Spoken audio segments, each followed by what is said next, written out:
Hello hello. भाई bonjour, तो मुझे बताइए गुटेन मॉर्गन कौन सी लैंग्वेज में है? अच्छा, गुड मॉर्निंग देवेन। और बोन दिया कब बोलते हैं, कि कौन सी लैंग्वेज में बोलते हैं?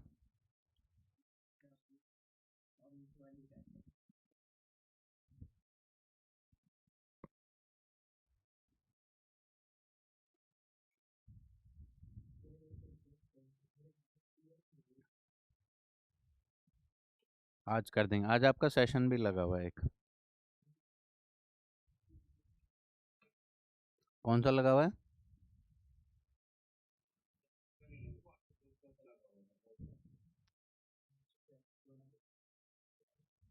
हम्म। एक सेशन अलग है।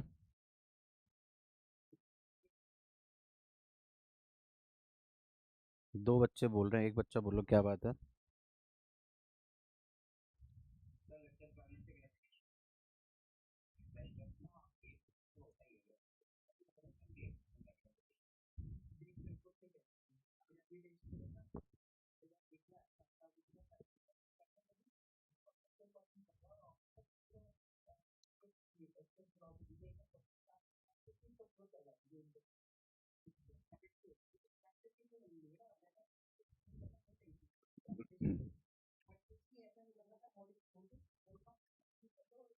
ग्रेविटेशन की शीट दिलवा देता हूँ, मतलब कुछ एक 30।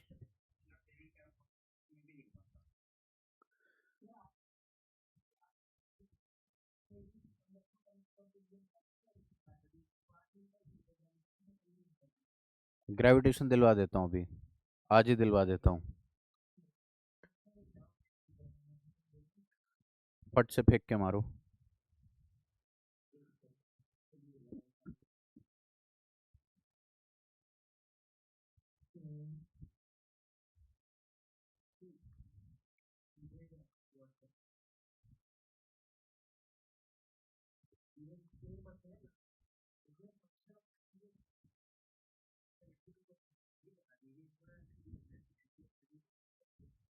एक मिनट बस।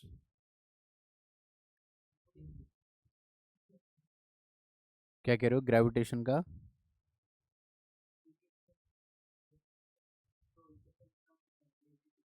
हाँ हाँ हाँ हाँ। हाँ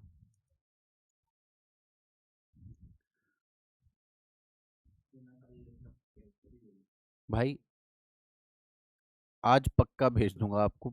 मैं सैटरडे कुछ ज़्यादा बिजी हो गया था और संडे में आउट ऑफ स्टेशन था। अभी सुबह ही करीब करीब पहुंचा मैं 4 बजे। मैं आज भेज दूंगा पक्का आपको।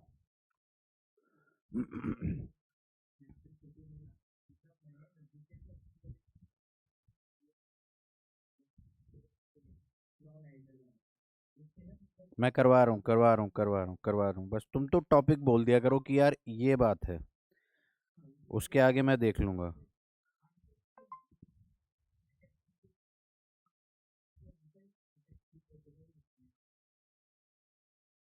टेस्ट 3 एंड कौन से वाले टेस्ट की 19? कौन से जो भी हुआ था? ये भी मैं इस क्लास के बाद देख पाऊंगा। कौन सा क्वेश्चन बोल रहे थे तुम? 72?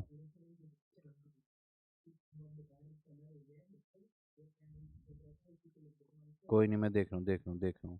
To convex lenses focal length 10 centimeters are separated by 15 centimeter with their principal axis coinciding show that the beam of light coming parallel to the principal axis diverges as it comes out of the lens system। ठीक है। और the focal length of the equivalent lens, ठीक है। Location of virtual image, C part हो गया ये वाला। Find the, कहाँ गया? Find the focal length of the equivalent lens, note that the sign of the focal length is positive although diverges। Hmm.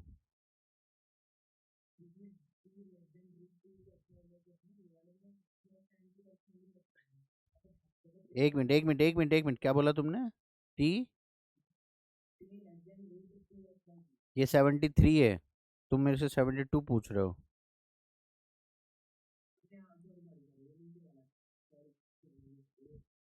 A ball is kept at height h above the surface of a heavy, transparent sphere made of material of reflectiveness mu.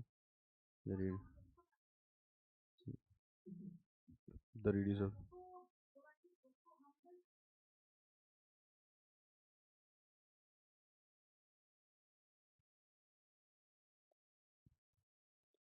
at t equal to 0, the ball is allowed to fall normally on the sphere. Find the speed of the image formed as a function of time.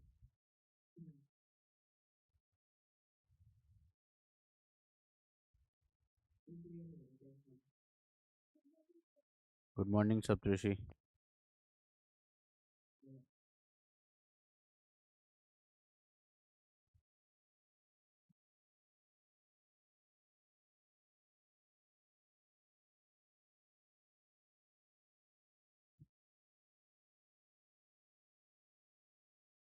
Sphere है।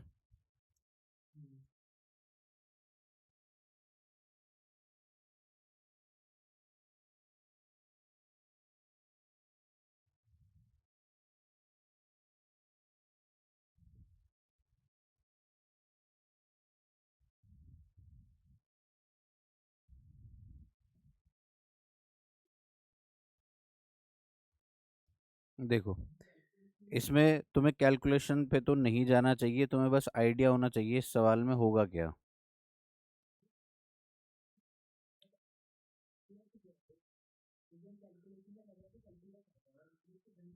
नहीं, इसका अगर concept clear है ना, तो ये JEE point of view से मैं कैलकुलेटिव कहूँगा, मतलब इम्पोर्टेंट है, और ना ही मैं इसको आईएनजेएसओ के लिए कंसिडर करूँगा। ये एक सब्जेक्टिव सवाल है, मतलब इसमें जैसे कोई कहते कि पाइथागोरस थ्योरम को प्रूव करो, इस तरीके की बात है। आपको कॉन्सेप्ट में क्लैरिटी है तो इससे ज़्यादा इस सवाल में कुछ नहीं निकालना।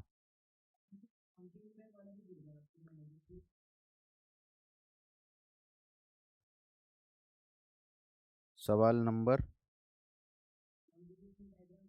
a concave mirror of radius r is kept on a horizontal table, water refractive index poured into it, यही वाला है क्या?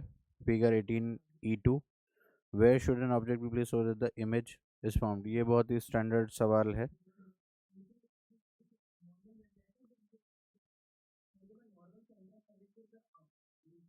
हाँ जी, हाँ जी, हाँ जी। हम्म, हम्म, हम्म।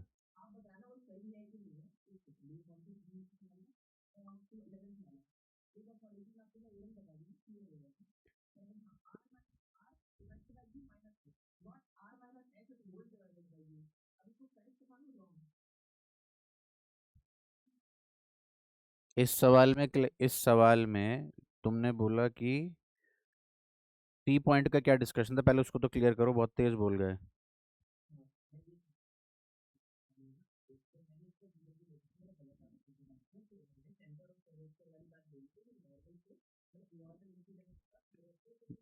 तभी रिट्रेस करेगी, बिल्कुल सही बात है। हम्म,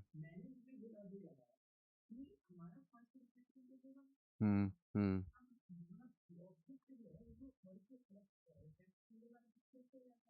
हम्म, हम्म।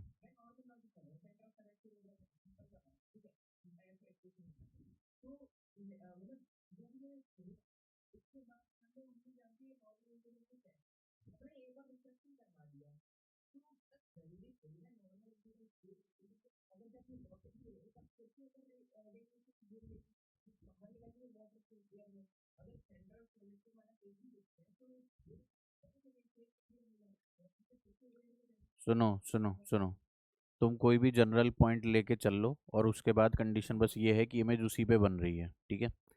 तो हाँ, तो इससे सॉल्व ये वाला एक रिफ्रैक्शन होगा, फिर रिफ्लेक्शन होगा, और एट लास्ट फिर रिफ्रैक्शन होगा। अगर तुम्हें इमेज को कोइंसाइड करानी है तो यही कंडीशन है। समझ में आई बात? हम्म, हम्म, हम्म। हाँ,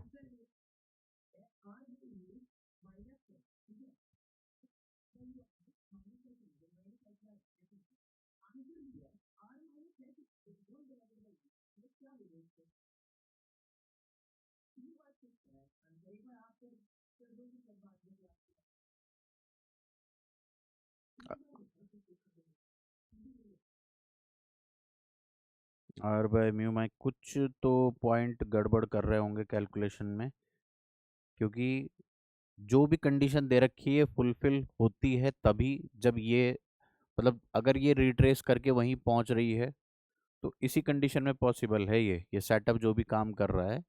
ये इस पर्टिकुलर, आप कोई भी अगर रैंडम डेटा भी लोगे और उसके ऊपर ये कंडीशन लगाओगे तो वो तभी फुलफिल होगा अगर आपने उसको सी पर इस्तेमाल किया, और यहाँ पर ये नॉर्मल इंसिडेंस वगैरह केस तभी रिट्रेस करके, अगर कोइंसाइडिंग केस है, image coinciding with the object, तो यही पॉसिबिलिटी है, इसके अलावा पॉसिबिलिटी नहीं है।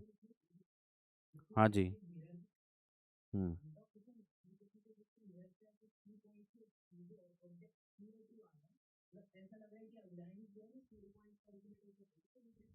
हम्म। हम्म। हम्म। तो बाबा, प्रिंसिपल ऑफ रिवर्सिबिलिटी नाम की भी तो कोई चीज है। आई और आर इंटरचेंजेबल होते हैं। देव, आप क्या बोल रहे थे? सब। अच्छा।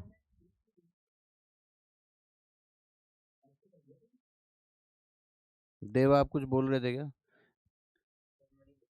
अच्छा। हाँ देवेन।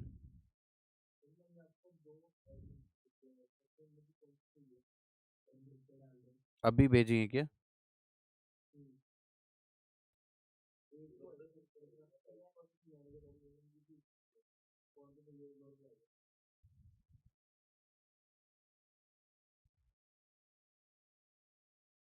आपने मुझे दो इमेजेस भेजी हैं, एक ये और एक ये, इनमें क्या बताना है कि कौन सा डेरिवेशन सही है? दूसरा derivation E E by M, E E tau by M V average, ये भी टॉ एवरेज की बात कर रहा है। और बाबा, दोनों ही फिगर में बात इतनी है, पहली जो किताब की इमेज है उसने ऑलरेडी टॉ को एवरेज मान के बात की है, जो V D is equal to half E E by M.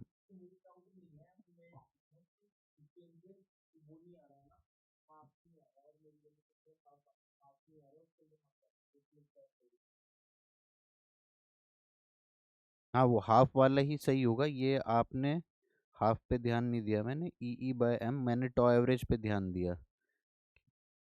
Half तो आएगा ना बाबा?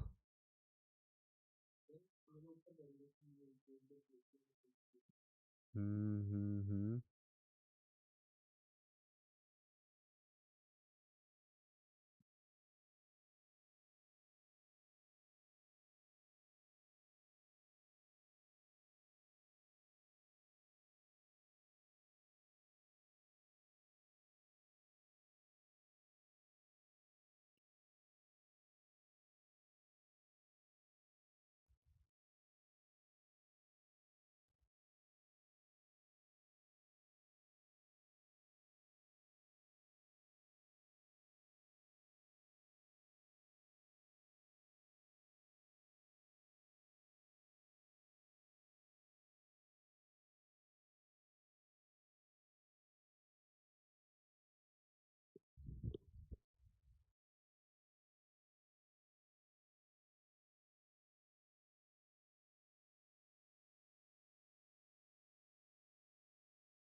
देखो बाबा,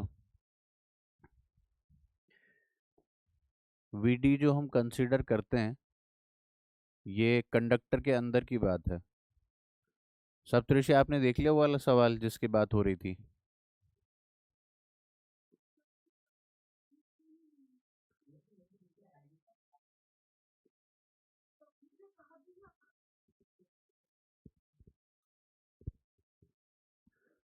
ये इलेक्ट्रॉन यहाँ चलता है, टकराता है, फिर इधर हो जाता है, इधर हो जाता है, ऐसे करते, मतलब वापस वापस वाला ट्रेसमेंट नहीं होता, कुछ भी करेगा बढ़ता आगे की तरफ ही है। ठीक है, इस तरीके की दुनिया है ये।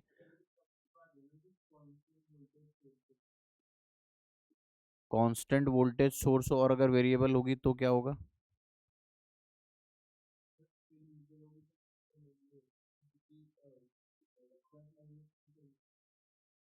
तो हम जब वीडी का डेरिवेशन कर रहे हैं या वीडी का एक्सप्रेशन डिराइव कर रहे हैं उसमें हम कांस्टेंट वोल्टेज सोर्स ही मानते हैं, वेरिएबल। ठीक है। ई, वरना तो कैपिटल ई भी वेरिएबल है, आप क्या ही बात कर लोगे वीडी के बारे में। तो ध्यान दो, दो कोलिजन के बीच में अगर आप वीडी की बात करना चाहते हो, इस वीडी की बात करना चाहते हो, ड्रिफ्ट वेलोसिटी, जो यहाँ पर हम मतलब कह रहे हैं कि एक velocity gained by the electron between two successive collision, यहाँ से गेन करनी शुरू करी, यहाँ टकरा गया। तो यहाँ पर क्या होगा, आप ये वाली इक्वेशन यूज कर रहे हो, drift velocity u plus A T. अब t आपने यहाँ पे एवरेज कंसीडर कर लिया, ये एवरेज वाला है। एक्सेलरेशन आपका ई बाय एम है।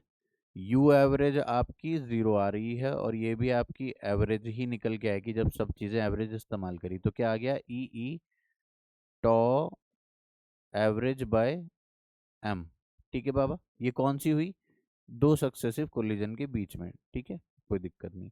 अभी आप दूसरे तरीके से इसको डिराइव करो। दूसरे तरीके से कैसे डिराइव करो, कि ये एल लेंथ का कंडक्टर आपने कंसीडर कर लिया। ठीक है, एक इलेक्ट्रॉन पे कांस्टेंट एक्सेलरेशन आपने माना, कांस्टेंट एक्सेलरेशन माना ई बाय एम, ये एक्सेलरेशन है। ठीक है बाबा, अब आपने कहा कि ये एल डिस्प्लेसमेंट है, किसी टी टाइम में वहां तक पहुंचता है। तो डिस्प्लेसमेंट क्या हो गया, यू इनिशियल वेलोसिटी जीरो, यहाँ रुका वही था, ये चल नहीं रहा था। और जैसे ही बैटरी आई इसने चलना शुरू करा, और इलेक्ट्रॉन नेगेटिव, यहाँ से, हाँ ये पॉजिटिव टर्मिनल और ये नेगेटिव टर्मिनल, यहाँ से वहां तक पहुंच गया। तो कितना हुआ, half A T square. Initial velocity zero थी और ये डिस्प्लेसमेंट था एल। ठीक है बाबा, अब मैं इसी को सब चीजें पुट कर दूं यहाँ पर, half E by M T square, और ये रहा एल। अब टी से दोनों साइड डिवाइड कर दूं तो एल बाय टी, और यहाँ पर क्या आ गया, हाफ ए टी। समझे।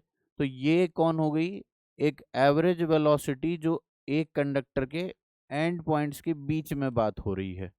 समझे। बिल्कुल बिल्कुल बिल्कुल, बोलो हाँ।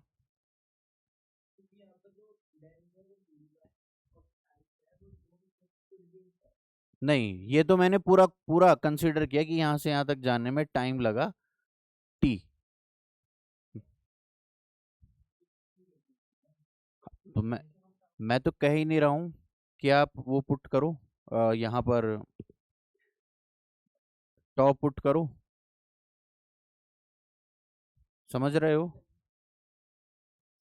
मेरी बात तो सुनो एक मिनट। तो अब ये टी, एल लेंथ ये थी, टी ये था, और ये एल लेंथ ऑफ कंडक्टर थी। तो यहाँ पर क्या आया, ये एक वेलोसिटी आई और ये आया हाफ ए टी। अगर मैं इसी बात को कंस्ट्रेंट कर दूं दो सक्सेसिव कोलिजन के बीच में, तो ये कौन है, मीन फ्री पाथ, लैम्डा। तो lambda divided by T, half A, ये आपको टॉ ही इस्तेमाल करना पड़ेगा। अ- हाँ, इलेक्ट्रॉन का जो दो सक्सेसिव कोलिजन के बीच में है। समझे। तो लैम्डा डिवाइडेड बाय टॉ, ये हो गया हाफ ए टॉ। तो आप एक बुक, जो बुक की फोटो है उसमें इसकी बात हो रही है, और जो हम बात, दूसरा आपने जो भेजा वो इसकी बात हो रही है। अब आप कहो कि कौन सा सही है, कौन सा इस्तेमाल करें, तो ये वाला इस्तेमाल करना है।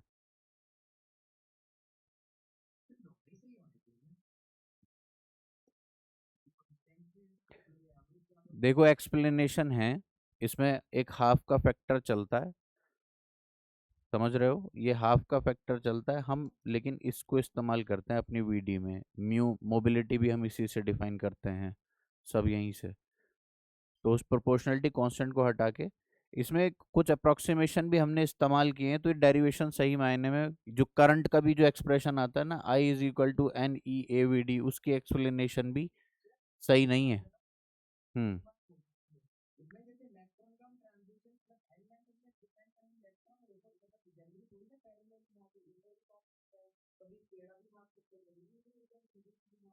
मैं अप्रोक्सीमेशन बड़े इस्तेमाल कर रखे हैं। उसके बाद हमने कंस्ट्रेंट लगा दिया, तो अप्रोक्सीमेशन है ये। करंट इलेक्ट्रिसिटी के जो आपको फॉर्मूलाज दिखते हैं, इनके अंदर बड़े सारे अप्रोक्सीमेशन इस्तेमाल कर रखे हैं हमने। एरर है सही मायने में इसमें। ठीक है। तो लोग अपनी अपनी एक्सप्लेनेशन देते हैं, दो तीन तरीके से इसको एक्सप्लेन करते हैं फॉर्मूले को, लेकिन करेक्शन सब में है। ठीक है। तो ओवरऑल हम अपने रिलेशंस की बात करें, प्रोपोर्शनैलिटी के ऊपर जो हम बात कर लेते हैं, potential difference equal to I R, यहीं से तो जब आई आ जाएगा तो वहीं से ओम्स लॉ भी डिफाइन हो जाता है। तो हमारी प्रोपोर्शनैलिटी ऑर्डर सब जगह सेम हो जाते हैं, आंसर सेम बन जाते हैं। लेकिन इन फॉर्मूलाज में करेक्शन है, एरर है। समझ में आई बात?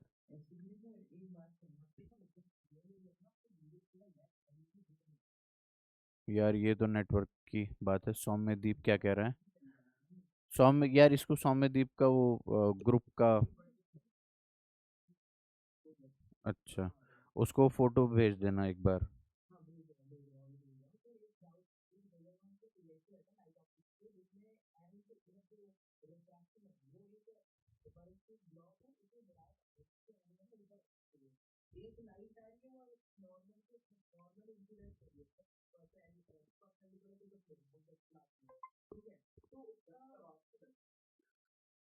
शौर्य यार, तुम ना मतलब मैं बीच में उड़ जाता हूँ। तुम। हाँ, बोलो दोबारा से।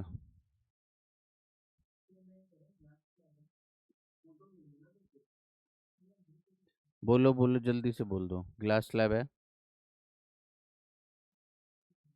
ठीक है। ठीक है। ठीक है।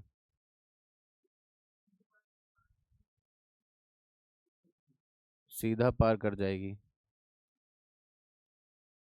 हाँ, पर नॉर्मल इंसिडेंस है तो नॉर्मली ही बाहर निकल जाएगी।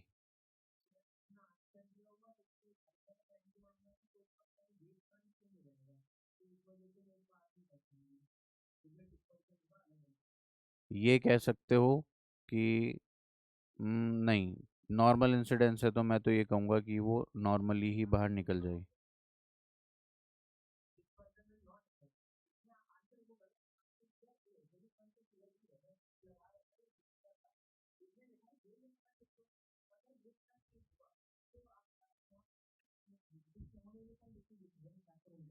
सुनो, अगर आप ऐसा रिफ्रैक्टिव इंडेक्स का डिस्ट्रीब्यूशन कर रहे हो, मैंने जैसा माना, अगर ये है तो बात अलग अलग हो जाएगी। ऐसे बीम आई, ये वाली रे, ये वाली रे, ये वाली रे, सबको अलग अलग मिलेगा। जो मैंने बनाया है रिफ्रैक्टिव इंडेक्स N1, फिर समझ में आ रही बात? तो इस वाले केस में तो नॉर्मल इंसिडेंस होगी, और अगर ऐसा वाला केस है तो डेफिनेटली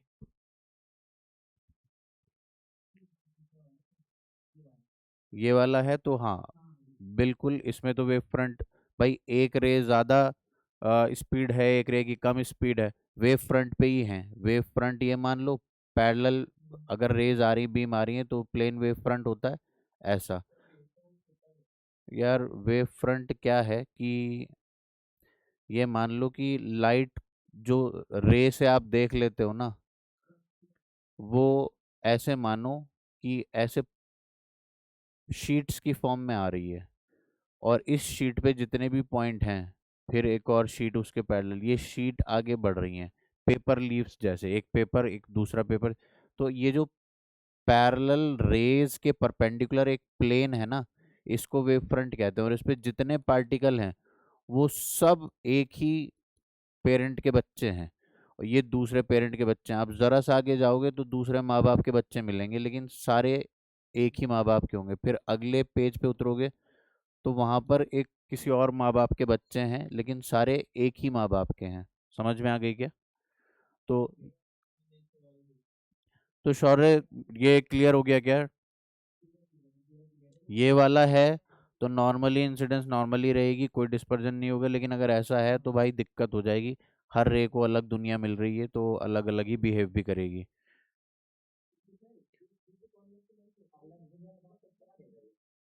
क्या कह रहे हो? अलग दुनिया के नाम पे ये है कि इस वाली रे को, ये अगर n1 मैंने इसको बोल दिया, ये मिल रहा है, इसको भी चलो मानो n1 मिल रहा है, इसको कोई और सा मिलेगा n2, और कोई रे आ रही होगी उसको n3 मिलेगा। तो ऐसा होगा कि वेव फ्रंट डिस्टर्ब हो जाएगा। अगर उसने कोई ऑर्डर दिया कि यहाँ से यहाँ तक बढ़ ही रहा है, तो आगे जाते जाते स्पीड हो जाएगी कम, स्पीड हो जाएगी कम, तो ये वेव फ्रंट ऐसा हो जाएगा।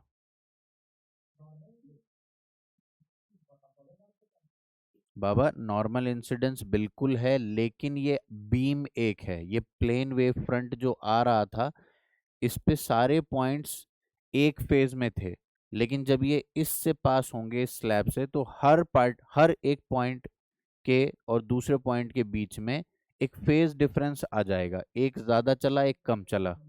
हाँ, तो अब ये डिस्टर्ब हो गया, और अगर उसने ऐसा ऑर्डर दे दिया कि यहाँ से यहाँ तक जाते हुए रिफ्रैक्टिव इंडेक्स बढ़ ही रहा है, घट रहा है, बढ़ रहा है, ऐसा कुछ दे दिया, तो हम एक कंस्ट्रक्टिव बात बोल पाएंगे। जो अभी हम रैंडम बोल रहे हैं कि n1 n2 n3 अलग अलग हैं, उसमें हम बात कह पाएंगे कि जैसे जैसे आगे बढ़ोगे, रिफ्रैक्टिव इंडेक्स अगर बढ़ रहा है तो स्पीड हो जाएगी कम, तो ये वेव फ्रंट कुछ इस तरीके का हो जाएगा। ठीक है, तो क्या कह रहे हो बाबा? एंगल, वेव फ्रंट का एंगल निकलवा रहा है, पूछ रहा है वो आपसे। तो उसमें पहली बात तो वो सिर्फ इतनी बात शायद करे कि एंगल किधर बनेगा, वो इधर जाएगा या इधर जाएगा, ऐसा उसका पूछने का मतलब हो। दूसरी बात, अगर वो पूछ भी ले, तो जितना टाइम उसने यहाँ बिताया है इस टी थिकनेस को, इस टी थिकनेस को पार करने में, या एल थिकनेस को पार करने में, ठीक है, तो आपको स्पीड पता है। ठीक है, अब उसके बाद ये कितने टाइम में निकल आया है T1 में, लास्ट वाला कितने टाइम में निकल के आया है T2 में। तो इन दोनों के बीच का जो गैप है, इतनी देर ये पार्टिकल हवा में ज्यादा चल जाएगा जो इधर वाला होगा। तो C × T1 छोटा था और T2 बड़ा, तो T2 माइनस T1 करके इतना ये ज्यादा चल गया। जिस वक्त वो बाहर निकलेगा ये इतना ज्यादा चल के बैठा हुआ होगा। अरे हाँ या ना? तो एंगल बता दो, कहाँ से बताना है। समझ गए? हाँ।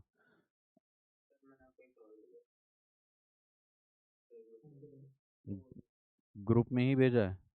अच्छा।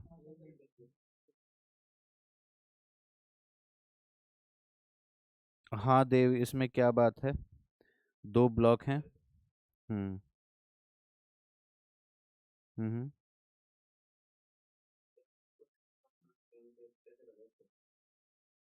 सेंटर ऑफ मास फ्रेम से कैसे करें? सेंटर ऑफ मास फ्रेम से ऐसे होगा, सेंटर ऑफ मास। हाँ बोलो। हम्म। सेंटर ऑफ मास फ्रेम से सबसे आसान है, और दूसरे मेथड हैं, मैं आपको दो मेथड से और ये सवाल सॉल्व करके भेज दूंगा। फोटो ही भेज दूंगा, ये सवाल सॉल्व है मेरे पास।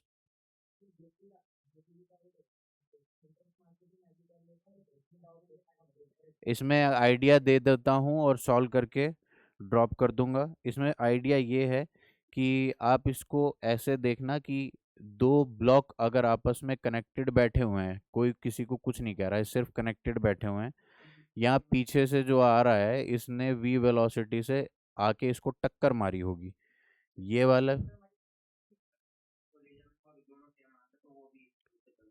ठीक है, ये रुक जाएगा, ये चलने लगेगा, कोई दिक्कत? ठीक है। अब ऐसा है, बस अब ये सवाल ये नहीं रह गया कि ये आ रहा है, बस अब सवाल ये है कि ये दो बैठे हुए थे और आपने इसको v वेलोसिटी दे दी। अब सवाल ये है, एक मिनट, बस एक सेकंड। यहाँ पे आप इस सवाल को देखो तो कि ये पास आ रहा होगा, कंप्रेस हो रहा होगा, कंप्रेस हो रहा होगा, तो ये तो रिटार्ड होगा और ये एक्सेलरेट होगा। ठीक है। और मैक्सिमम एक्सपेंशन पूछता है, अगर मैक्सिमम लेंथ ऑफ स्प्रिंग पूछता है, तो कब तक होगी? इसकी वेलोसिटी घटते घटते, इसकी वेलोसिटी बढ़ते बढ़ते जिस दिन इक्वल हो जाएंगी उस दिन मैक्सिमम एक्सटेंशन मिलता है। समझे? और एनर्जी एनर्जी कंजर्वेशन वाले मेथड से जिस भी इंस्टेंट पे वो स्प्रिंग के अंदर स्टोर्ड एनर्जी पूछना चाहे वो निकाल दो। एनर्जी इनिशियली इसके पास कितनी आ गई थी, हाफ एम वी स्क्वायर, अब वही डिस्ट्रीब्यूट होगी जहां भी होगी। हाँ शौर्य, आप बोलो क्या डाउट है।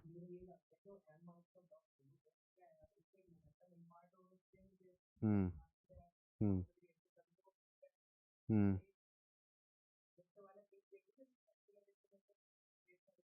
हम्म। तुम अपने डाउट को सोचो पहले थोड़ा सा।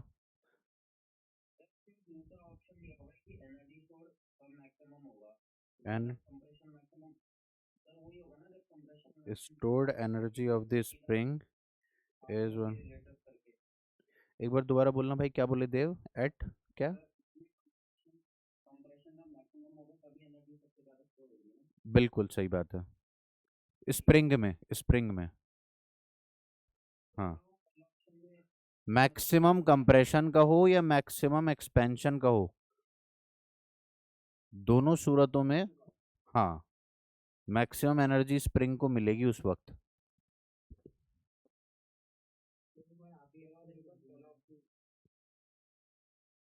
एक बार पहला ऑप्शन।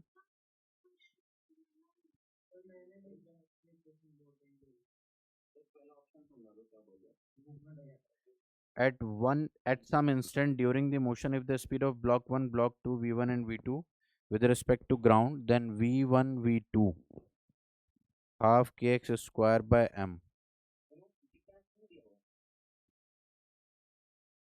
बाबा ऑप्शन में तो मल्टीप्लाई लग रहा है, v1 v2। डायमेंशनली करेक्ट भी है ये बात।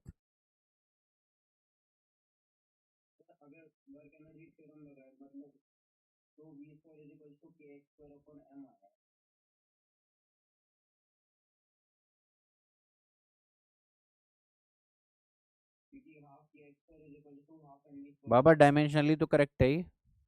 हाँ हो सकता है। अब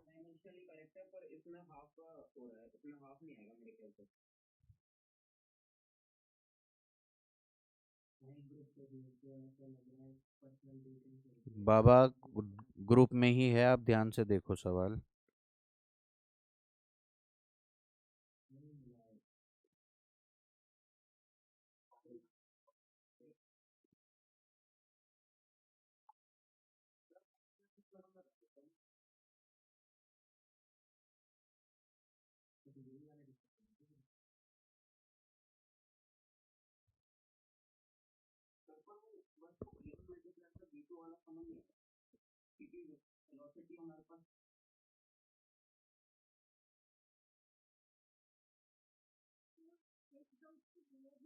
हाँ जी पूछिए इसी क्वेश्चन में।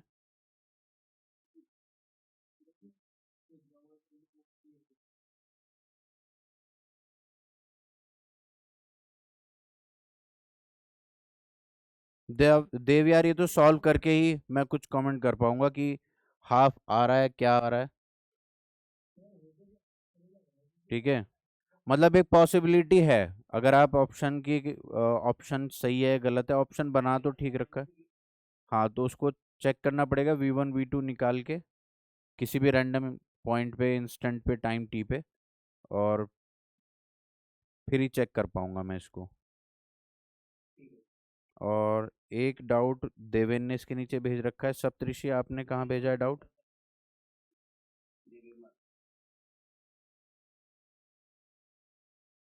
देवेन वाले सवाल की भी मैं बात कर लेता हूँ। सप्तऋषि आपने कहाँ भेजा डाउट?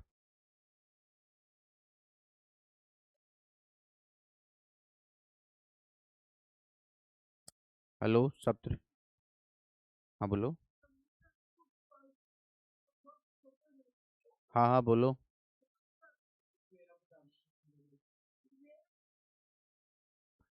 हाँ सप्तऋषि बोलो।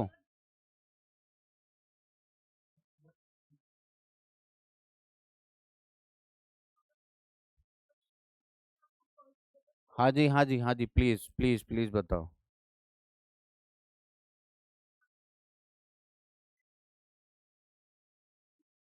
हम्म।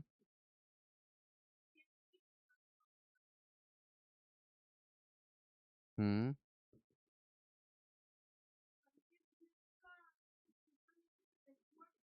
हम्म। हम्म।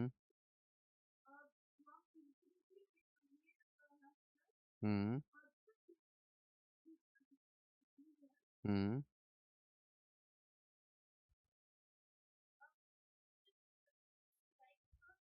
हम्म। हम्म। ठीक है।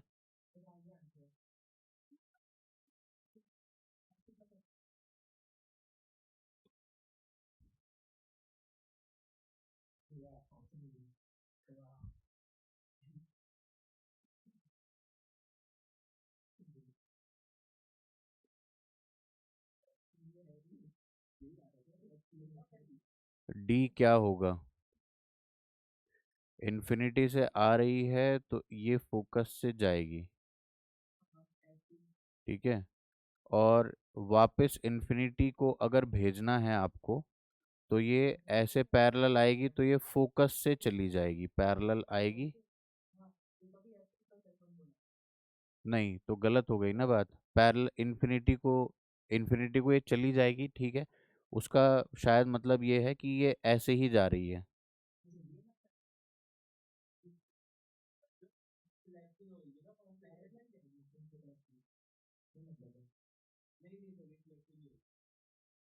ठीक है।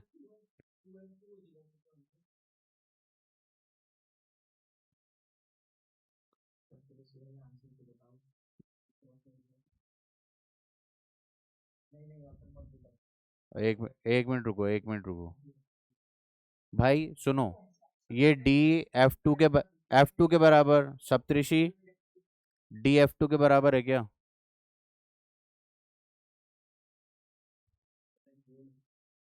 हेलो सप्तऋषि। हाँ, मैं आपको इतने बता देता हूँ कि कैसे। देवेन, आपका डाउट भी मैंने बना लिया, बस एक सेकंड बता रहा हूँ। बाबा, इसमें ये सीन है कि ये आएगी और इसके पोल पे हिट करे ये। पोल से आएगी। अब मतलब ऐसा है कि ये अगर F2 ही है तो ये पैरेलल हो जाएगी।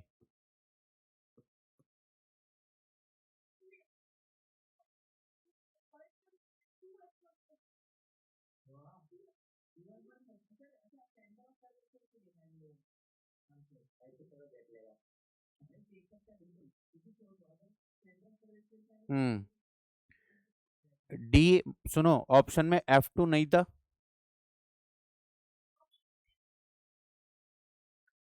हाँ, तो फिर जो आप बोल रहे हो वो सही है। वो कैसे सही है? एक एक तो ये भी मेथड है, एक ये भी मेथड है, लेकिन अगर आपको रिट्रेस रिट्रेस कराना है तो यहां से कोई रे जाएगी, तो ये वाला पॉइंट दूसरे वाले मिरर का सेंटर ऑफ कर्वेचर होना चाहिए, और इसको सेंटर ऑफ कर्वेचर होने के लिए ये 2F1 होगा। ये एफ मैंने जिसको F1 F2 लिया था उसके अकॉर्डिंग F2 + 2F1 हो जाएगा। कॉन्सेप्ट क्लियर है क्या भाई?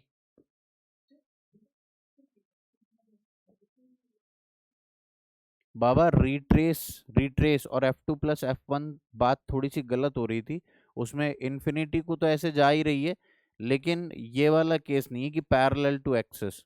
उसके अंदर तो ऐसे आई और ऐसे पैरेलल हुई और ऐसे चली जाएगी।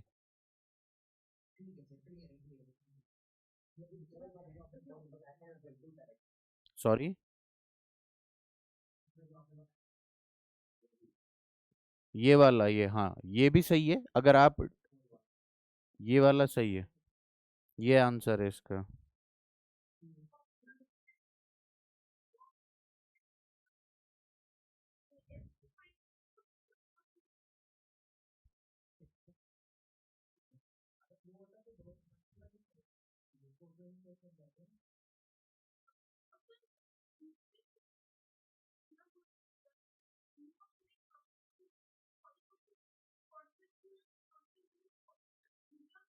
हाँ, तो बीम की अगर बात होगी, बीम में भी ऐसे बहुत सारी रे आ रही थी।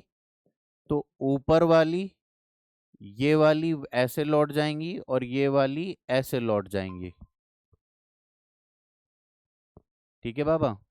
तो ये beam as it is reflect हो जाएगी।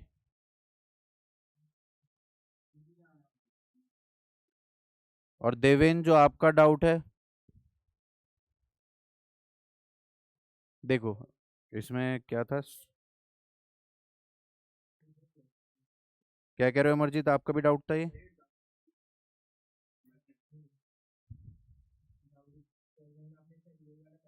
हाँ जी, ये डिस्कस हुआ था हमारा। मैं एक आइडिया दे देता हूँ। भाई ये 60 डिग्री 60 डिग्री है, तो ये सारी रेज ऐसे आकर गिरेंगी, ठीक है, किसी 30 डिग्री एंगल पे ये आ रही होंगी, मतलब रिफ्रैक्शन सभी को सेम मिलेगा। अब रिफ्रैक्शन सबको सेम मिल गया, लेकिन ध्यान से देखो कि अगर सेंटर वाले पॉइंट से, कहीं पे सेंटर से इसके मैं एंगल देखूं, तो एंगल बढ़ भी रहा है और घट भी रहा है। मतलब पहले घटता है घटता है, घट के जीरो हो जाता है। जीरो कब होगा? जीरो उस पॉइंट पे होगा जिस पॉइंट पर ये ये भी 30 डिग्री के अलोंग ही हो जाए।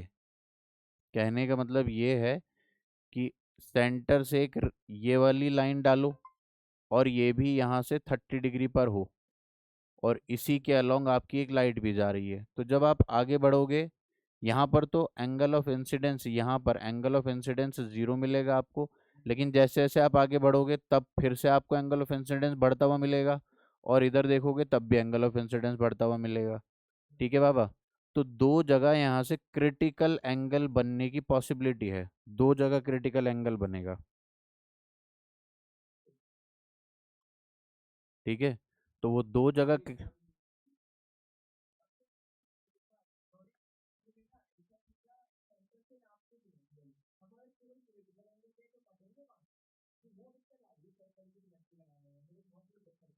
कन्वेंशनल, उसने आपसे ये सब्जेक्टिव सवाल में क्या पूछा, एक मिनट, एरिया पूछा है ना? तो उसमें तो एंगल, एरिया पूछा है ना भाई? तो एंगल चाहे कहीं से भी आप मार्क करो।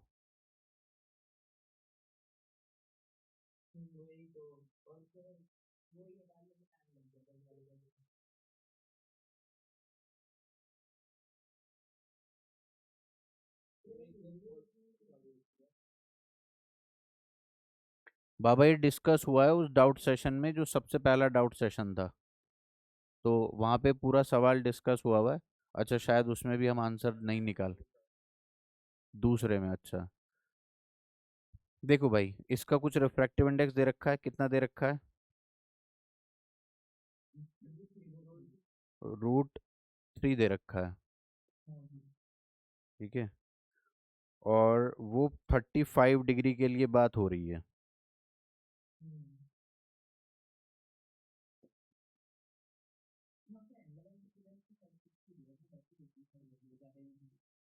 ये 60, ये 30। अब इनिशियली जो रे यहाँ पर थी, नॉर्मल का काम करेगी ये वाली लाइन, नॉर्मल का काम करेगी ये वाली लाइन, क्या कह रहे हो? कौन सी वाली?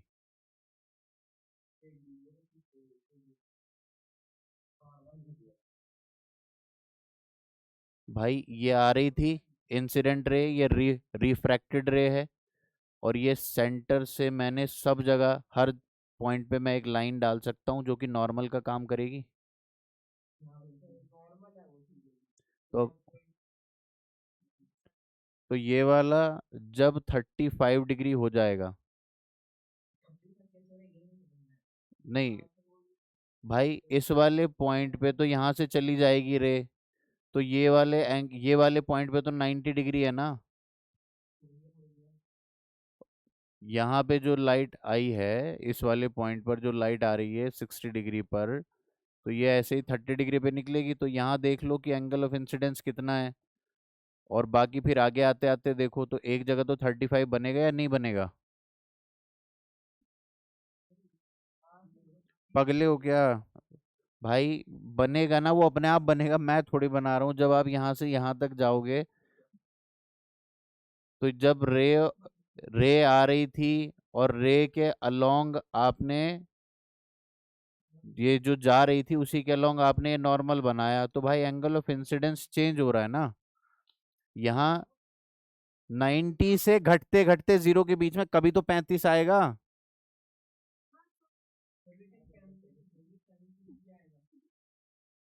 अ- भाई मैंने जो काउंटिंग सीखी है बचपन में, उसमें 0 से 90 के बीच में, 90 से जीरो की तरफ जा रहे हो, 0 से 90 को जा रहे हो, 35 को आना ही पड़ेगा। मैंने तो ये सीख रखा है, अब आपने पता नहीं।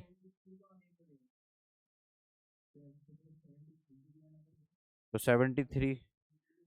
बस फिर बताओ।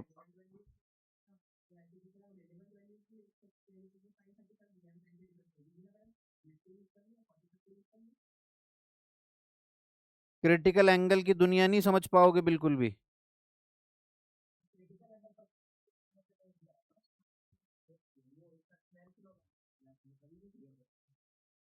क्रिटिकल एंगल की दुनिया। क्या कह रहे हो?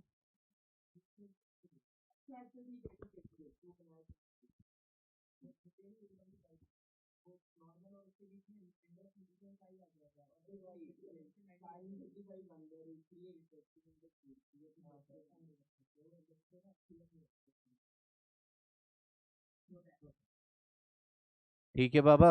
तो 35 डिग्री एक बार यहाँ बनेगा और एक बार यहाँ पर बनेगा। यहाँ पे जो क्रिटिकल एंगल बनेगा उसका ग्रेजिंग ग्रेजिंग रिफ्रैक्शन दिखेगा यहाँ पे। तो ये लाइट यहाँ दिखेगी, ठीक है। तो इतने पोर्शन के अंदर अब जितने भी होंगे, ये सॉरी, इतने पोर्शन वाले तो अंदर ही रह जाएंगे क्योंकि वो क्रिटिकल एंगल से बड़े एंगल हैं। तो लाइट अंदर ही TIR शो कर देगी। लाइट बाहर आएगी यहाँ से। और कहाँ से आएगी लाइट? एक लाइट आएगी यहाँ से। अब यहाँ पर तो एंगल आई जीरो ही हो गया था, ठीक है भाई। 30 डिग्री पर ये जीरो हो गया। अब उसके बाद जब आप आगे बढ़ोगे, तो आपको एंगल ऑफ इंसिडेंस फिर से बढ़ता हुआ मिल रहा है क्या? तो यहाँ पे जो 35 डिग्री एंगल होगा ये, अब ये एंगल ऑफ इंसिडेंस ये है, तो ये इधर की तरफ ग्रेजिंग रिफ्रैक्शन शो करेगी, ठीक है। तो अब इतने पोर्शन से तो लाइट बाहर है, इतने पोर्शन से नहीं है। अब ये ज्योमेट्री है। आप एंगल सब पता लग चुके हैं आपको, अब आप ज्योमेट्री लगाओ और एरिया निकाल लो।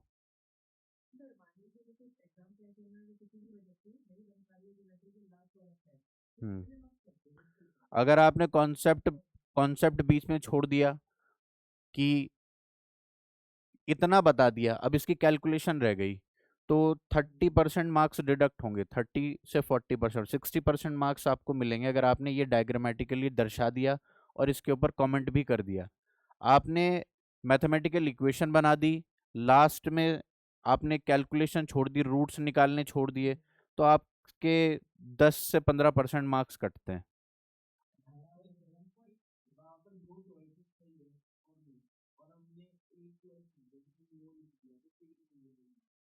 नो लिख दिया, एक्सप्लेन किया नहीं, तो 20-25% मार्क्स मिलते हैं।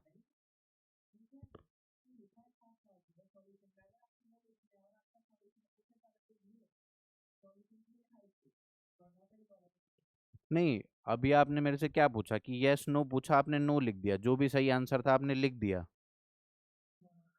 और आपने कुछ एक्सप्लेन नहीं किया। तो आपको 20-25% मार्क्स मिल जाते हैं, 1/4 मार्क्स। हाँ, एक नंबर मिल जाएगा आपको।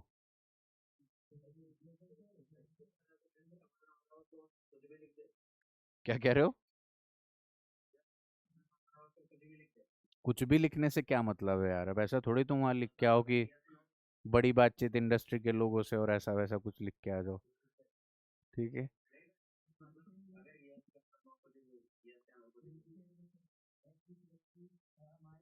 हाँ, अगर सही आंसर मतलब यस नो की बात थी, आपने यस लिख दिया, तो 20।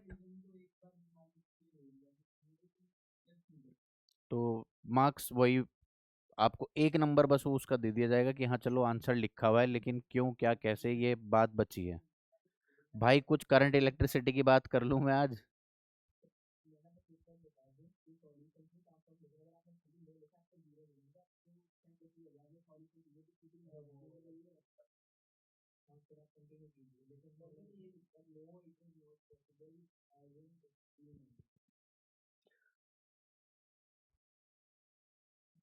कुछ भी सपोर्टिव बात लिखी है तो बात होनी चाहिए, मार्क्स मिलने चाहिए।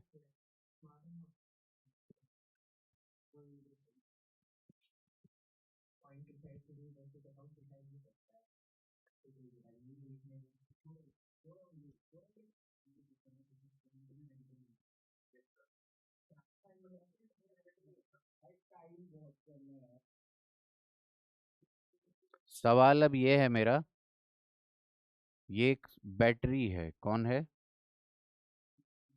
बैटरी है। कुछ बच्चों ने हो सकता है ये 11th 12th की क्लासेस अगर की हो तो उनमें कॉन्सेप्ट ये पढ़ लिया हो, लेकिन आईएनजेएसओ के पॉइंट से जैसे बच्चों को इंटरनल रेजिस्टेंस बैटरी के बारे में डिस्कशन नहीं हुआ होता, तो उनके लिए ये सवाल बनता है।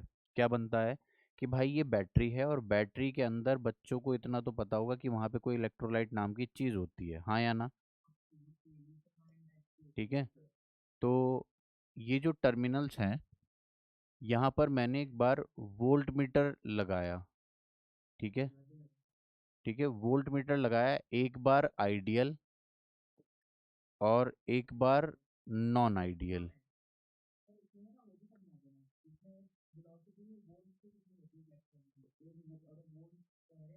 मैं करता हूँ बात, अभी 1 मिनट सवाल की बात कर लो मेरे भाई। ये बैटरी सेम वही बैटरी है, इसमें एक बार आइडियल वोल्ट मीटर लगाया और एक बार नॉन आइडियल। तो रीडिंग्स कैसे इफेक्ट करेंगी और वो इफेक्ट क्यों कर रही हैं, कुछ कमेंट एक्सप्लेन करना है, मतलब ये रीडिंग कितनी डिफर आएगी, वो किस वजह से होगी, क्या डिस्कशन है इस पे। जिन बच्चों के पास इसका आंसर है वो एक बार प्लीज हैंड रेज करें, जो इस पे कमेंट करना चाहते हैं।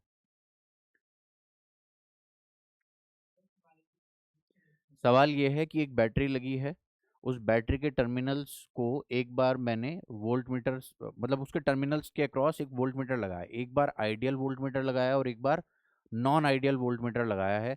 तो कैसी रीडिंग्स मुझे मिलेंगी और वो डिफरेंस जो आ रहा है रीडिंग्स में जो डिफर कर रही हैं वो क्यों कर रही हैं, इसके बारे में कमेंट करना है मुझे।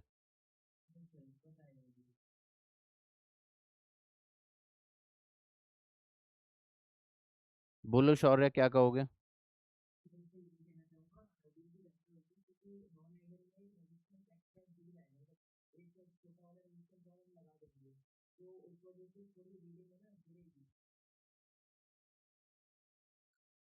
इस वाले केस में जो रीडिंग आ रही है, मतलब इसको मैं केस 1 बोल देता हूँ, इसको केस 2 बोल देता हूँ।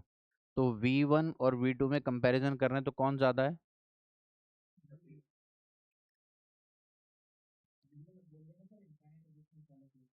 V1 ज़्यादा है, ठीक है। मैं तो खुद कह रहा हूँ आइडियल, तो इनफाइनाइट रेजिस्टेंस उसका है। ठीक है। तो दूसरी बात, अगर V2 कम आई है, V2 कम आई है, इसके ए बी मेरे भाई वोल्ट मीटर यहाँ कनेक्टेड। ठीक है। ठीक है। एक बात तो ये हो गई, तुमने बोला कि V1 बड़ी होगी V2 से, सही बात है। दूसरा पॉइंट मेरा ये है, अगर मैं रेजिस्टेंस ऑफ वोल्ट मीटर 2 यहां पर मेंशन कर रहा हूं कुछ R0, तो अभी जो AB के क्रॉस रीडिंग मिल रही है, जो V2 की रीडिंग मिल रही है, तो क्या मैं उसको V1 माइनस IR0 लिख दूं? तो V2 इतनी होगी, इससे लेस होगी या इससे ज्यादा होगी एक्चुअल? ठीक है। तो ये V2 है, ये V2 है सेकंड। हाँ बोलो।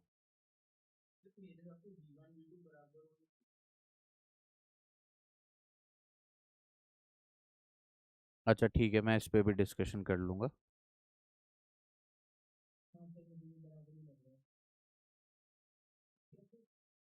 एक मिनट, ऑप्शन में सही से, एक मिनट एक मिनट, एक मिनट बाबा।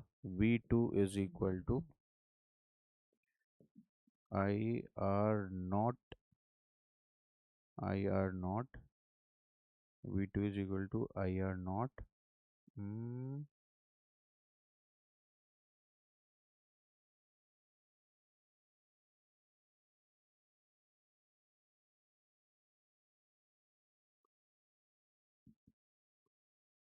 V2 is equal to I R not, पहले वाले केस में वो सिंपल V1 है। V1 V2, V2 ये आया। हाँ कमेंट, बाबा सवाल सुनना प्लीज ध्यान से। V2 V1 से कम है, V2 माइनस V1 का कॉज क्या है, ये कॉज पे कमेंट करना है। हाँ, सवाल एक बार दोबारा से बात कर लेता हूँ।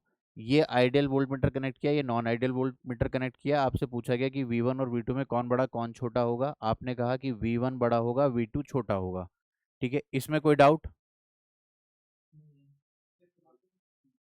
अच्छा ठीक है देवेन, आपसे एक मिनट इस पे बात करता हूँ मैं। डाउट आपका और बेसिक है। दूसरा उसी के नीचे दूसरा पार्ट ये है कि अगर रेजिस्टेंस ये दे रखा है V2 हो गई I R नॉट, अगर resistance of volt meter R0 है और करंट I बह रहा है तो V2 की रीडिंग होगी I R नॉट।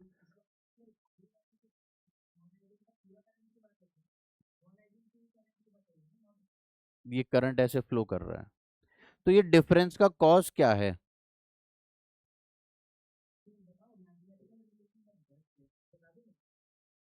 इस डिफरेंस का कॉज बताना है।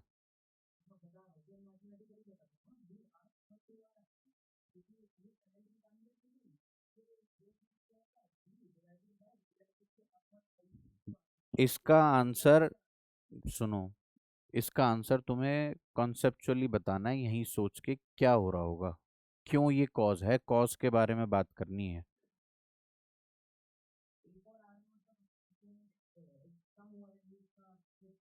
सोचो सोचो, पहले सोचो उसके बाद बोलना, पहले सोचो आराम से।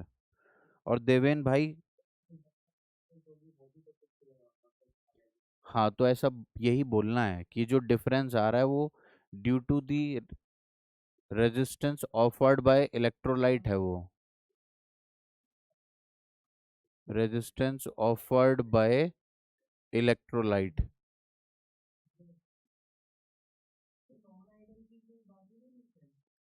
ये वोल्ट मीटर था आइडियल, वोल्ट मीटर था नॉन आइडियल, बैटरी तो बैटरी रही ना।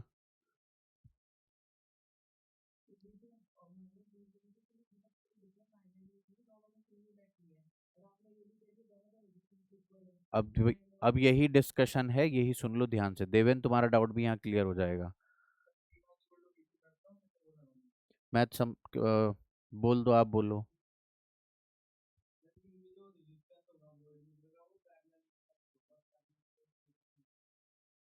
चलो ठीक है, अब यही डिस्कशन है।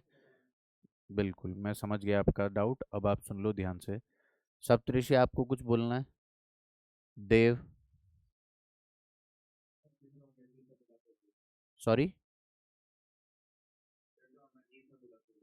अमरजीत ने बोला था इलेक्ट्रोलाइट का रेजिस्टेंस। सप्तऋषि आप क्या कह रहे थे? अच्छा, शौर्य क्या बात बोल रहा था कि बैटरी आइडियल नॉन आइडियल?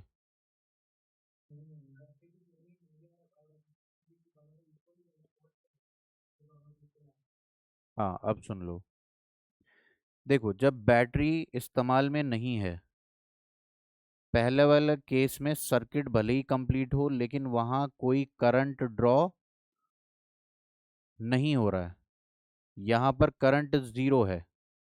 अगर करंट जीरो है तो अंदर भी कोई मूवमेंट नहीं हो रहा है, तो इंटरनल रेजिस्टेंस पिक्चर में नहीं है, ना वोल्ट मीटर का रेजिस्टेंस पिक्चर में है, कोई पिक्चर में नहीं है भले ही वो एग्जिस्ट करते हैं, करंट जीरो है।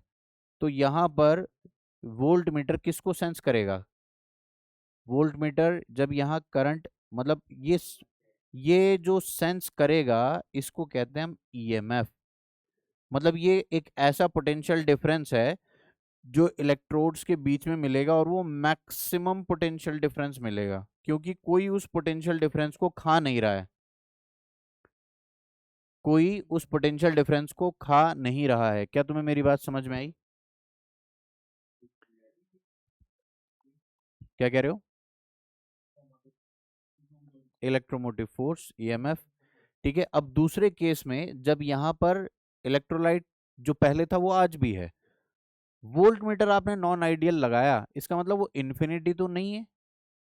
और अगर कुछ भी वोल्ट पोटेंशियल डिफरेंस हो और कोई भी रेजिस्टेंस एक्स वाई जी वैल्यू हो, करंट कुछ तो आएगी, V बाय आर। ठीक है, अब आज पिक्चर में इसका रेजिस्टेंस भी है और इसका रेजिस्टेंस भी है, तो करंट पिक्चर में जो यहां आपको दिख रही है वो एक्चुअल जो पोटेंशियल डिफरेंस था, एक्चुअल पोटेंशियल डिफरेंस, बैटरी का जो पोटेंशियल डिफरेंस था उसमें आर आर आर नॉट और एक रेजिस्टेंस बैटरी का इंटरनल रेजिस्टेंस जिसको कहते हैं, वो दोनों मिल के आएंगे, तब जाके करंट बनेगा। और इस करंट से जो यहां पोटेंशियल ड्रॉप होगा वही वोल्टमीटर की रीडिंग होती है। तो वो रीडिंग पूरी V1 के बराबर नहीं हो सकती, क्योंकि कुछ पोटेंशियल ड्रॉप यहां पर भी होगा। फॉर एग्जाम्पल, अगर किसी सेल पे लिखा है 10 वोल्ट, 10 वोल्ट लिखा है, तो अगर आप उसके अक्रॉस आइडियल वोल्ट मीटर लगाओगे तो वो 10 वोल्ट ही शो कर देगा। समझ में आई बात? जो लिखा है वही शो कर देगा कि इतनी इसके पास पोटेंशियल डिफरेंस है। लेकिन अगर आप नॉन आइडियल वोल्ट मीटर लगाओगे, उसके अक्रॉस कोई एक लेस देन इंफिनिटी रेजिस्टेंस लगाओगे, तो ये जो पोटेंशियल डिफरेंस 10 वोल्ट था, अब वो यहां पर भी खर्च हुआ, मतलब यहां पर भी ड्रॉप होगा और थोड़ा इंटरनली भी ड्रॉप होगा। समझ में आई बात आपको? और जो इंटरनल ड्रॉप है ये हमारे इस्तेमाल में नहीं होता, क्योंकि वो बैटरी ने ही कंज्यूम कर लिया। अब आपको 10 वोल्ट से कुछ कम मिलेगा। जितना रेजिस्टेंस बढ़ाते चले जाओगे उतना वो वहां रीडिंग बढ़ती चली जाएगी, 9.9, 9.2, 9.35, 10 तक जा सकती है। अगर आपने इंटरनल रेजिस्टेंस के इक्वल ही इंटरनल रेजिस्टेंस के इक्वल ही कोई एक्सटर्नल रेजिस्टेंस कनेक्ट किया, तो 10 वोल्ट का आधा 5 वोल्ट यहाँ ड्रॉप हो जाएगा, आधा वहां ड्रॉप हो जाएगा। उस रेजिस्टेंस को बढ़ाते चले जाओ, उसके क्रॉस पोटेंशियल डिफरेंस बढ़ता चला जाएगा। मेरी बात कुछ समझ में आई?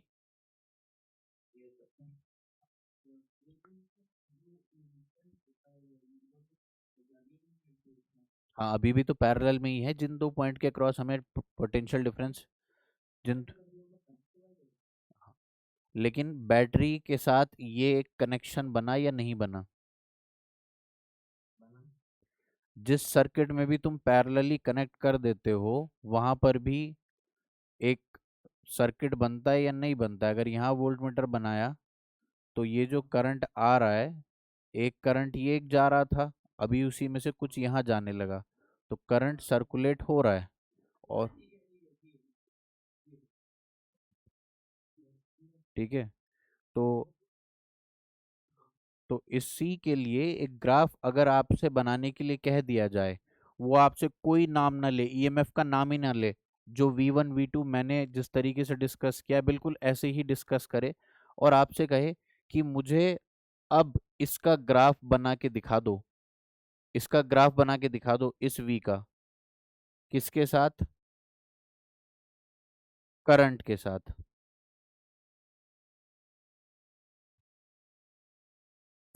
इस V का जो वोल्ट मीटर की रीडिंग है, इसका इस करंट के साथ ग्राफ बना के दिखा दो, तो ग्राफ कैसा आएगा?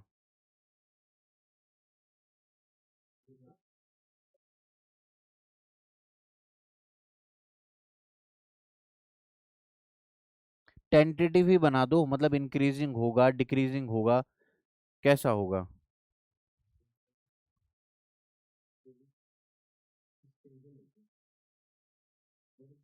या कांस्टेंट होगा?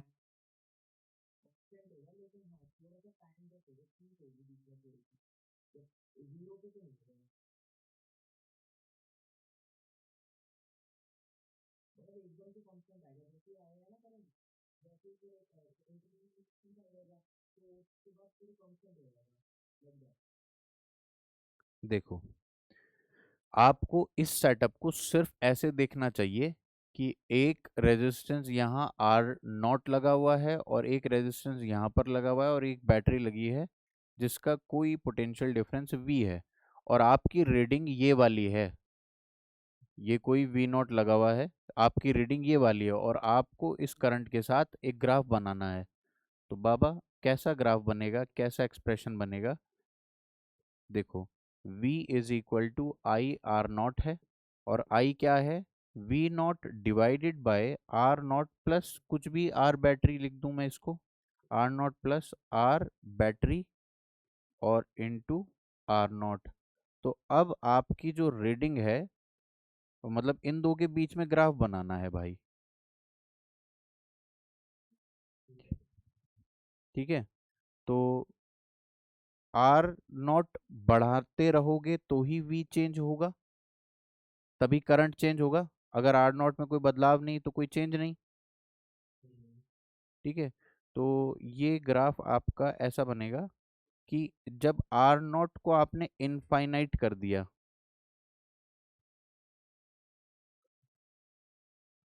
तो करंट हुआ जीरो और आपको मिलने लगा मैक्सिमम, मैक्सिमम वी बैटरी, जिसको मैं ईएमएफ कह रहा हूँ, जो मैक्सिमम अवेलेबल हो सकता है। और उसके बाद आर नॉट बढ़ाते चले जाओगे तो ये डिक्रीज होता चला जाएगा। सॉरी, आई को जब आप बढ़ाते चले जाओगे तो इंटरनली भी खाने वाला बैठा हुआ है, उसके क्रॉस ड्रॉप बढ़ता चला जाएगा और इसके क्रॉस ड्रॉप घटता चला जाएगा, तो कुछ डिक्रीजिंग कर्व आएगा। बोलो, बोलो बोलो। हाँ, इंटरलेशंस कांस्टेंट है, लेकिन अगर आप उस रेजिस्टेंस को घटाते जा रहे हो, घटाते जा रहे हो, तो आप इस पोटेंशियल बेसिक पोटेंशियल डिवीजन को कैसे आप अप्लाई नहीं कर रहे हो? V1 और V2, यहाँ पर एक कॉमन पोटेंशियल डिफरेंस लगा हुआ है, मतलब इन दोनों के क्रॉस एक कॉमन बैटरी लगी हुई है V। V1 V2 इसका सम है। अगर ये R1 और R2 की बात करूं मैं, तो R1 अगर बड़ा होगा, बढ़ता चला जाएगा, तो V1 भी बढ़ता चला जाएगा, V2 घटता चला जाएगा, एंड वाइस वर्सा। R1 घटता जाएगा, V1 घटता जाएगा, V2 बढ़ता जाएगा। तो एक रेजिस्टेंस को अगर आप कम ज़्यादा कर रहे हो तो उसके कॉरेस्पॉन्डिंग बात हो रही है ना।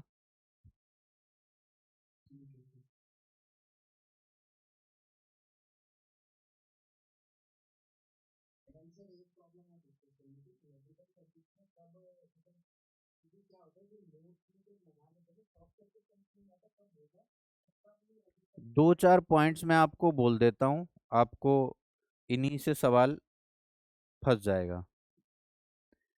अगर आपको एक सर्किट दिया हुआ है, सर्किट ये दिया हुआ है, आपने इधर से करंट भेजी तो आपने करंट डिस्ट्रीब्यूशन देखा, ठीक है, और यहाँ से करंट बाहर निकाल दी, बस आपने करंट डिस्ट्रीब्यूशन इधर से देखा। इसी सर्किट को अगर मैंने, अगर मैंने इस तरीके से देखा कि करंट इधर से एंटर कराई उधर वाली साइड से, समझ में आ रहा है आपको? अगर ऐसा है तो इस वाले में आपकी जो सिमेट्री बनती है, एक क्वेश्चन करा ही देता हूं आपको। क्या कह रहे हो अमरजीत? कौन सा? पोटेंशियोमीटर का सवाल आ जाता है?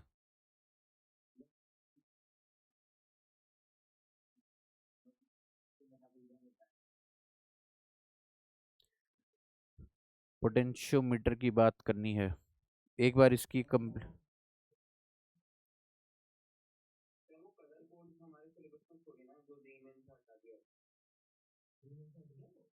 हाँ,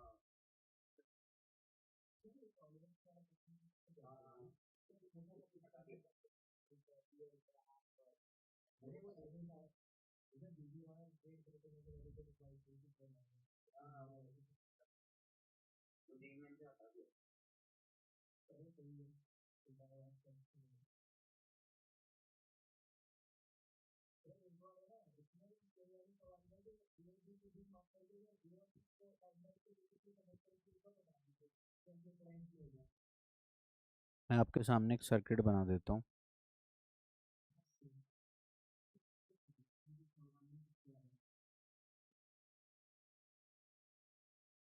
हर ब्रांच एक रेजिस्टेंस है। हर ब्रांच एक रेजिस्टेंस है।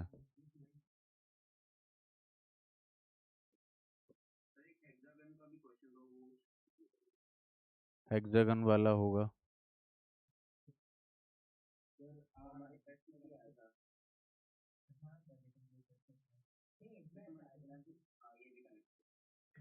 देखो, करंट इधर से भेजा तो डिस्ट्रीब्यूशन ऐसा ही है जैसा कि करंट इधर से भेजने पे।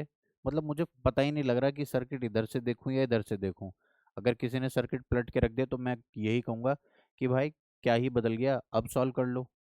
नेमिंग दे रखी है ABCDEF।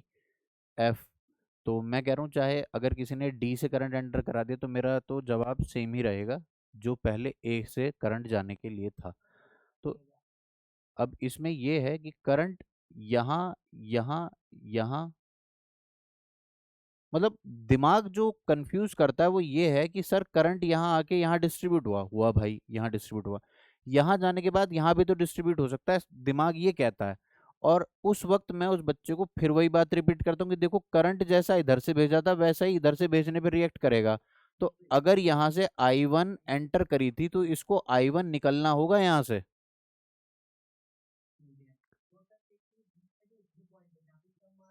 हाँ मैं हाँ मैं उसी के लिए बात कर रहा हूँ, मेरी बात सुनना, तुम्हें एक्सप्लेनेशन समझ में आएगी। ये I1 इधर से गया था और यहाँ से I1 निकलना है। यहाँ I1 1 चला गया, यहाँ I1 2 चला गया। अगर वापस इसको I1 बनना है तो I1 2 के साथ इस I11 को आगे जुड़ना ही होगा, तभी ये I1 बन पाएगा। तो ये वाले पॉइंट को मैं ऊपर अलग से अलग ही रख दूंगा कि भाई तुम्हारा इसके साथ कोई लेना देना नहीं है। अगर यहाँ I2 जा रही थी तो इधर से भेजने पे यहाँ पर भी I2 ही मिलती, तो I2 सीधी आई होगी तभी तो मिली होगी I2। हम्म।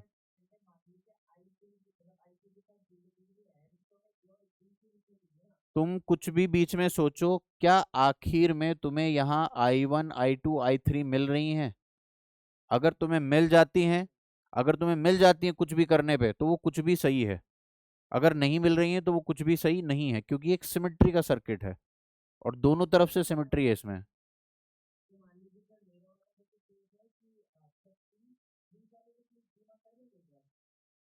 कर दिया, लो जी पॉइंट।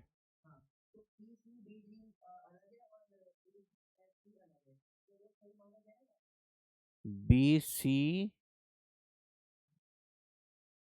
BC DG अलग रेजिस्टेंसेस लगे हुए हैं।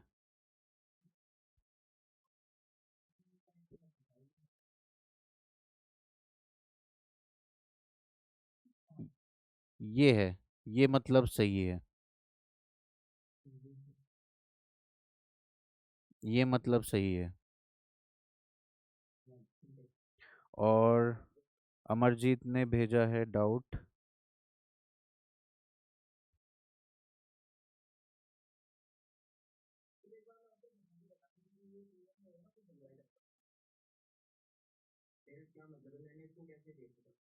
सौम्यदीप, ये सवाल हमारा डिस्कस हुआ है। ये 2022 का या 21 का, कब का सवाल है?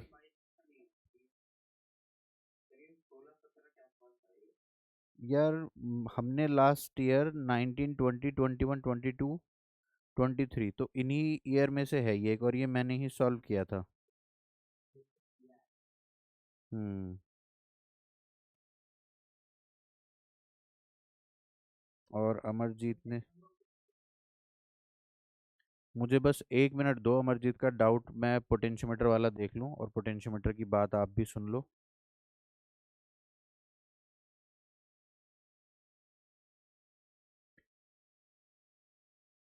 बाबा ये कौन से ईयर के पेपर में है, मतलब ये लास्ट ईयर में आया हुआ है हमारे आईएनजीएसओ में।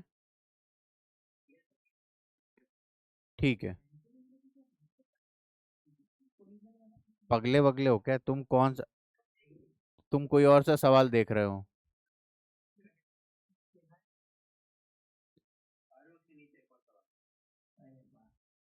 सुनो अमरजीत और बाकी बच्चे, प्लीज बहुत ध्यान से सुनो। पोटेंशियोमीटर एक स्कैम है। स्कैम ऐसा कि तुम्हें वोल्ट मीटर ही पढ़ाया जाता है और अलग तरीके से पढ़ाया जाता है, अलग नाम से, अलग डिजाइन के साथ। मैं बहुत सिंपल कैलकुलेशन लेके यहाँ पे एक एग्जांपल दिखाऊंगा और तुम्हें सब समझ में आ जाएगा। प्लीज ध्यान दो। ये 2 ओम है और इस वायर का, ये कोई आम वायर नहीं है, ये कोई नॉर्मल वायर नहीं है, ये एक रेजिस्टेंस वाली वायर है।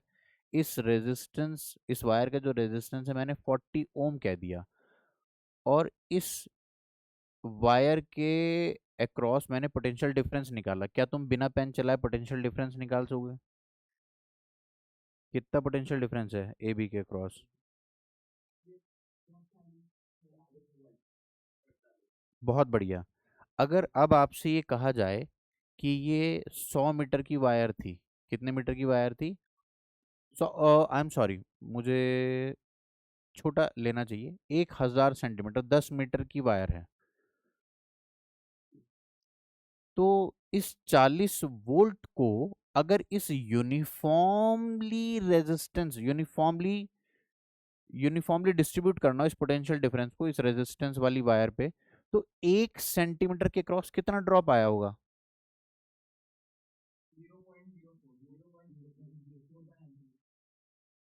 क्या ये पॉइंट सबको क्लियर है? हाँ। तो हाँ, मैं दोबारा बोलता हूँ। यहाँ पर ये 42 वोल्ट्स की एक बैटरी लगी हुई है, जिसका पॉजिटिव टर्मिनल इधर है, नेगेटिव इधर है। तो करंट ऐसे जा रहा होगा और यहाँ पर इधर से यहाँ आते आते पोटेंशियल घट रहा होगा। बोलो हाँ या ना। यहाँ पर 42 वोल्ट्स था, यहाँ पर 40 वोल्ट्स आ गया। अब यहाँ पर कुछ तो गड़बड़ कर दी, 2 वोल्ट। 2 वोल्ट, यहाँ पर 2 वोल्ट और यहाँ पर 0 वोल्ट। तो क्या पोटेंशियल ड्रॉप कंप्लीट आपको समझ में आ गया? पोटेंशियल ड्रॉप समझ में आ गया, बढ़िया बात है। दूसरी बात ये कि इसके क्रॉस अगर 40 वोल्ट का ड्रॉप था, क्या ये एक uniform area of cross section वाली, एक यूनिफॉर्म रेजिस्टेंस वाली वायर है? तो एक 1 सेंटीमीटर का टुकड़ा मैं उठा के लाया, उसका रेजिस्टेंस कितना होगा? सबसे पहली बात, 0.04। करंट है 1 एम्पेयर। तो क्या 0.04 ओम और मैं कह दूं 0.04 वोल्ट इसके अक्रॉस ड्रॉप हुआ है? अरे हाँ या ना? और यहाँ पर हर एक सेंटीमीटर ऐसा ही बिहेव कर रहा है। 0.04 वोल्ट की बैटरी, 0.04 वोल्ट का ड्रॉप, फिर अगला सेंटीमीटर, एक 0.04 वोल्ट का ड्रॉप। तो अब अगर मैं, बहुत ध्यान से सुनना, मेरी एक ही बात है बहुत छोटी सी, एक सेल यहां पर कनेक्ट करता हूं, उस सेल का मुझे पता नहीं कितना पोटेंशियल डिफरेंस उसके अक्रॉस है, और मैंने उसको कनेक्ट कर दिया यहां किसी रैंडम एक्स लेंथ पे, और मुझे यहाँ पर गैल्वेनोमीटर में 0 रीडिंग मिलने लगी। तो इसका मतलब 0.04x, इसके क्रॉस कितना पोटेंशियल डिफरेंस होगा? 0.04x। अरे हाँ या ना? अगर ये x अगर ये x 100 सेंटीमीटर है, तो बैटरी की ईएमएफ कितनी होगी? करंट 0 है, समझ में आया क्या आपको?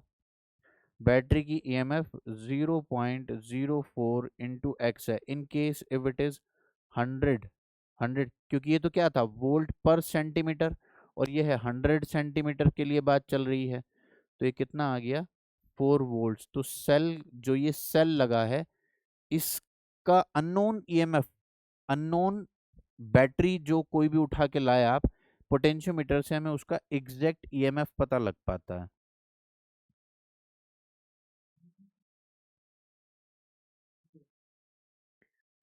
तो ये पोटेंशियोमीटर ऐसी चीज है।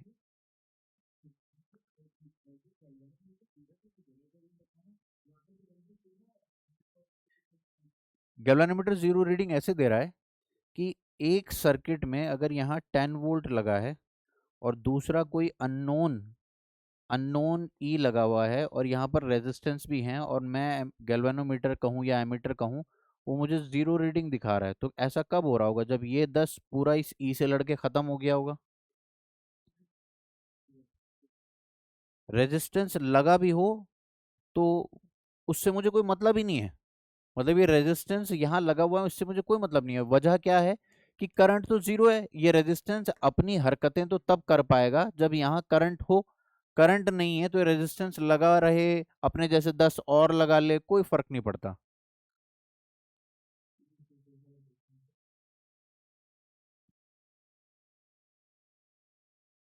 ठीक है बाबा। और एक सिमेट्री वाला जो पॉइंट बोल रहा था, उसमें एक पॉइंट मुझे और बोलना था। एक तो मैंने आपको बताया कि करंट डिस्ट्रीब्यूशन देख लो। बोलो बोलो। फोटो दिखा दो, मुझे भेज दो। और अगर ऐसा कुछ सेटअप हो। हाँ, क्या क्या कह रहे हो? कैमरा में दिखा दो या मुझे भेज दो। यहाँ पे छोटी विंडो आती है।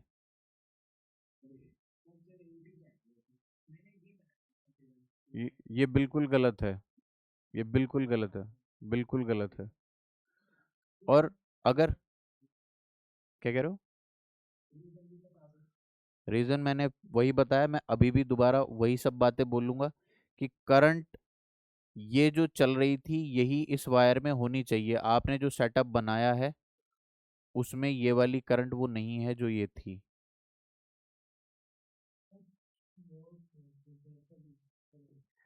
अगर ऐसा सेटअप आपको दिख जाए कि ऊपर वाला सर्किट और नीचे वाला सर्किट ये दोनों सेम है, ये और ये सेम है, ठीक है, इधर से उधर से यहाँ इसके अबाउट सिमेट्री नहीं है, लेकिन इस लाइन के अबाउट सिमेट्री है, तो ये वाला और ये वाला पोटेंशियल पॉइंट सेम हो जाते हैं। तो क्या करो, उसको मिटा दो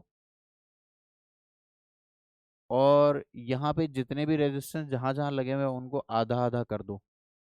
वजह ये हुई है कि ये पोटेंशियल पॉइंट सेम होने से ये इसके पैरेलल में आके सर्किट कनेक्ट हो गया। अब पैरेलल में कनेक्ट हो गया तो रेजिस्टेंस अपने आप ही हाफ हाफ हो जाएंगे, क्योंकि सिमेट्री थी, ऊपर भी यहाँ आर था तो नीचे भी आर था। जब फोल्ड होके तो ये R/2 हो जाएगा। तो इन दो सिमेट्री से आपके मैक्सिमम, मतलब मैक्सिमम क्या, 99% सवाल हो ही जाएंगे। Wheat stone bridge balanced unbalanced, ये मुझे नहीं लगता वो आपको परेशान करेगा। मुझे नहीं लगता, मतलब मुझे ये आना ही नहीं चाहिए।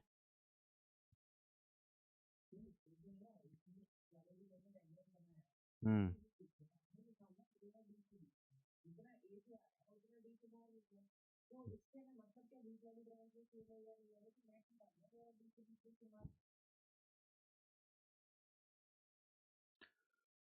बाबा जो आप बात बोल रहे हो ना, मतलब थोड़ा सा आप सोच कम रहे हो इस पॉइंट पे कि करंट डिस्ट्रीब्यूशन सिमेट्रिकल है। ठीक है। अब आप जिस जो भी आप तर्क वितर्क जो भी कर रहे हो उसमें आप इस पॉइंट को नज़रअंदाज कर रहे हो कि करंट डिस्ट्रीब्यूशन सेम रहना चाहिए, और इसकी बात अगर आप करने लगोगे आपके पास कोई और दूसरी बात बचेगी नहीं। आप कुछ भी करो, करंट डिस्ट्रीब्यूशन सेम कर लो, अगर कुछ होता है तो मुझे बता देना।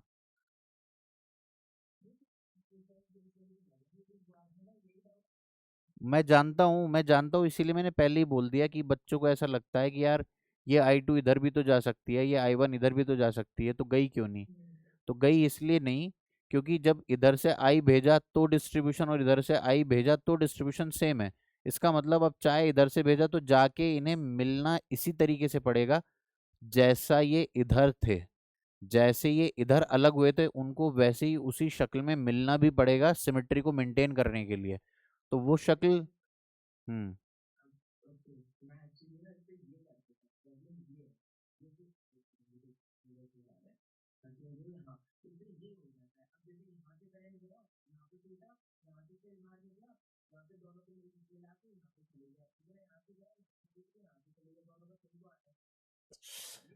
मेरे भाई जी डी वायर और ए जी वायर इनमें तो सेम नहीं रहा ना। ए जी और डी जी में नहीं बदलना चाहिए करंट, आपके डिस्ट्रीब्यूशन से बदल रहा है।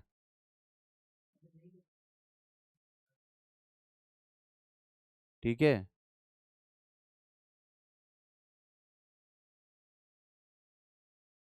ठीक है बाबा।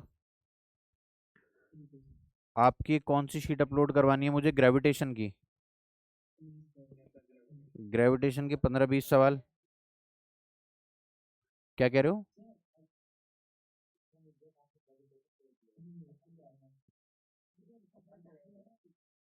बाबा टाइम नहीं है अभी।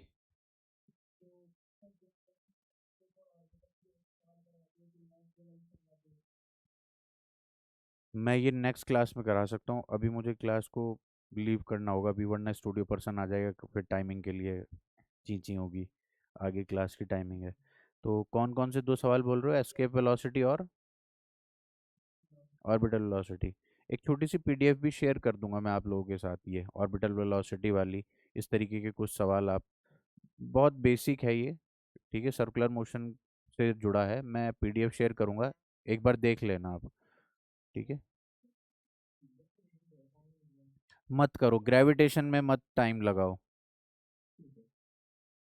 ठीक है। ओके बाबा। Bye bye. बाय।